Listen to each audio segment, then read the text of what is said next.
ومن يضلل فلا هادي له ونشهد أن لا إله إلا الله وحده لا شريك له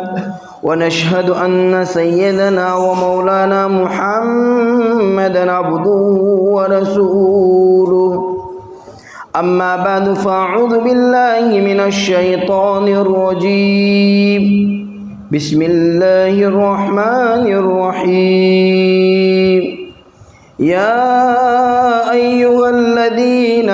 آمنوا قوا أنفسكم وأهليكم نارا وقال النبي صلى الله عليه وسلم تنكح المرأة لأربع لمالها ولحسبها ولجمالها ولدينها فاظفر بذات الدين تربت يداك أو كما قال رسول الله صلى الله عليه وسلم. محترم دوستو بزرگوں، اللہ رب العزت کا بے انتہا کرم اور احسان ہوا کہ اللہ رب العزت نے ہمیں ایمان والے کے گھر کے اندر پیدا فرمایا ہے. آپ حضرات کے سامنے جو قرآن کریم کی تلاوت میں نے پیش کی ہے اس میں اللہ تبارک و تعالیٰ فرماتا ہے اے ایمان والو، تم اور تمہارے اہل و عیال کو یعنی تمہاری اولادوں کو یعنی تمہارے گھر والوں کو جہنم کی آگ سے بچایا کرو. اور حدیث نبی صلی اللہ علیہ وسلم میں اللہ کے نبی صلی اللہ علیہ وسلم نے ہمیں جو بتایا ہے کہ انسان 4 چیزوں کے اوپر نکاح کرتا ہے. تنکح المرأة لأربع، 4 چیزوں کی وجہ سے کیا انسان نکاح کرتا ہے، شادی کرتا ہے. ایک تو کیا آئے گا، مال کی وجہ سے، مال دیکھ کر نکاح کرتا ہے، یعنی اپنی نکاح میں آنے والی لڑکی کو مالدار ہونے کی وجہ سے پسند کرتا ہے. کتابوں میں آتا ہے کہ اگر کوئی انسان فقط مال کو دیکھ کر کیا آئے گا اس لڑکی کے ساتھ نکاح کرتا ہے تو وہ یہودیت کی طرف جا رہا ہے، کہ وہ چاہتا ہے کہ اس عورت سے ہونے والی میری اولاد کیا آئے گا، یہودی بنے. اگر وہ خاندان کو یعنی حسن و جمال کو دیکھ کر، گوری چمڑی کو دیکھ کر لڑکی پسند کرتا ہے یا نکاح کرتا ہے، شادی کرتا ہے تو عیسائیت کی طرف جا رہا ہے. عیسائیت کا تھنکنگ ہے اور ان کی سوچ ہے کہ وہ کیا آئے گا، روپ لالی لڑکی کو، حسین و جمیل لڑکی کے ساتھ وہ نکاح کرتے ہیں. اگر وہ مالدار عورت کے ساتھ نکاح کرتا ہے تو یہودیت کی طرف جا رہا ہے، یا حسن کی وجہ سے نکاح کرتا ہے تو وہ عیسائیت کی طرف جا رہا ہے. اور اگر وہ حسب نسب اونچے خاندان کو دیکھ کر شادی کرتا ہے تو وہ ہندویت کی طرف جا رہا ہے، یعنی وہ انسان خود کہہ رہا ہے کہ میں اس کے خاندان اونچا ہے، اس کی وجہ سے میں اس کے ساتھ شادی کر رہا ہوں، میں اپنی آنے والی اولاد کو بھی کہے گا ہندو پیدا کرنا پسند کرتا ہوں. وہ بظاہر اپنی زبان سے ظاہر نہیں کر رہا مگر اس کے کام سے، اس کے فعل سے یہ بات معلوم ہو جایا کرتی ہے. اللہ کے نبی صلی اللہ علیہ وسلم نے ہمیں ڈانٹتے ہوئے انداز میں کہا ہے کہ تمہیں کیا آئے گا، فَظْفَرْ بِذَاتِ الدِّينِ، یعنی دیندار عورت کو، دیندار لڑکی کو ہمیں پسند کرنا ہے. کہ اللہ کے نبی صلی اللہ علیہ وسلم فَظْفَرْ بِذَاتِ الدِّينِ تَرِبَتْ يَدَاكَ، کہ تیرے ہاتھ مٹی میں مل جاوے اگر تو دینداری کو پسند نہ کرے. اللہ کے نبی صلی اللہ علیہ وسلم نے کہا کہ ہمیں دیندار لڑکی کو پسند کرنا ہے، کیونکہ دیندار لڑکی کے ساتھ ہم شادی کریں گے، دیندار لڑکی کو ہم پسند کریں گے تو وہ کیا ہے گا، ہماری اولاد کی تربیت بھی اچھے معنی میں کرے گی.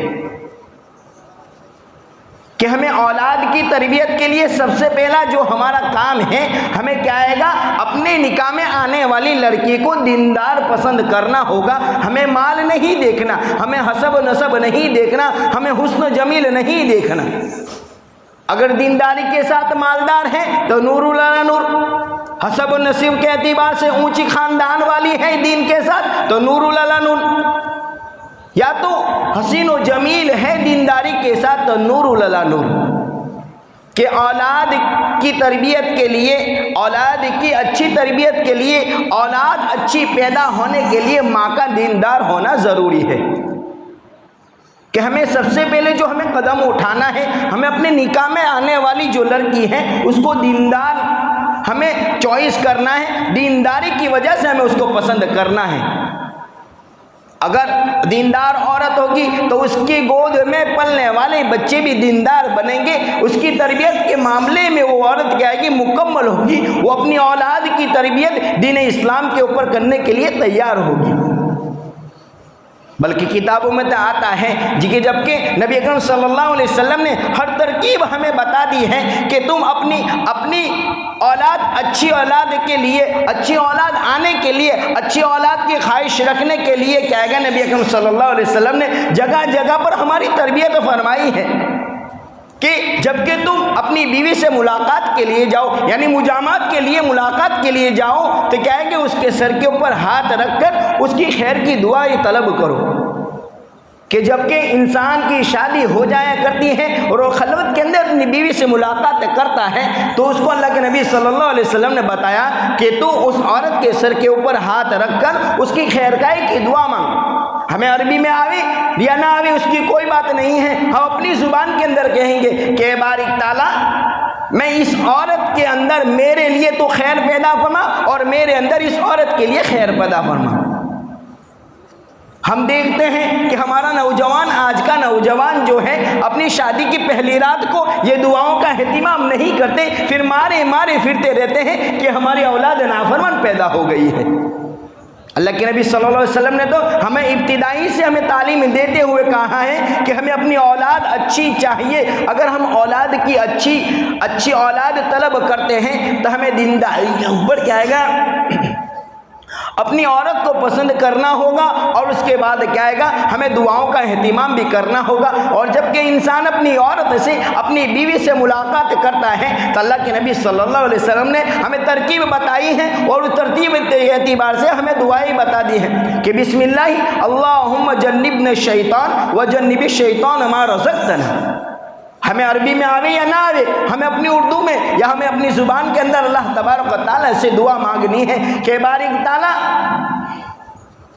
میں اس عورت کے اندر، اس عورت کے خیر سے میں اپنی خیر مانگتا ہوں، اور میرے اندر جو خیر ہے اس عورت کے لیے تو کہہ دے، اور اس ملاقات سے اگر کوئی بچہ جو وجود میں آ رہا ہے اس کو بھی تو کیا آئے گا، شیطان سے محفوظ رکھ، اور ہم دونوں کو بھی کیا آئے گا، شیطان سے محفوظ رکھ۔ ہم کیا آئے گا، اس دعاؤں کا اہتمام نہیں کرتے، پھر کہتے ہیں کہ ہماری اولاد اچھی ہو جائے۔ ہم اولاد کی تربیت بہت اچھی طرح کرتے ہیں۔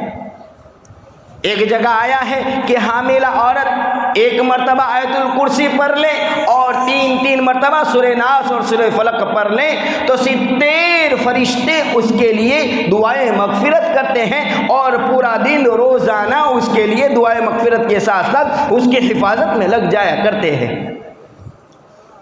اور اگر ایک حاملہ عورت ایک مرتبہ کلمہ طیبہ لا الہ الا اللہ محمد رسول اللہ صلی اللہ علیہ وسلم پڑھتی ہے تو ایک فرشتہ اس کلمے کو لے کر آسمان کی طرف جا رہا ہے، اور ایک فرشتہ آسمان سے نیچے آ رہا ہے، بیچ میں دونوں فرشتوں کی ملاقات ہو جاتی ہے۔ وہ آنے والا فرشتہ پوچھتا ہے کہ تم کہاں جا رہے ہو؟ وہ جانے والا فرشتہ کہہ رہا ہے کہ ایک دنیا کے اندر اللہ کی بندی یا بندے کلمہ طیبہ پڑھا ہے، یہ کلمہ بہت اچھا ہے اور بہت آسان ہے اور یہ عمدہ کلمہ ہے۔ وہ آنے والا فرشتہ کہتا ہے کہ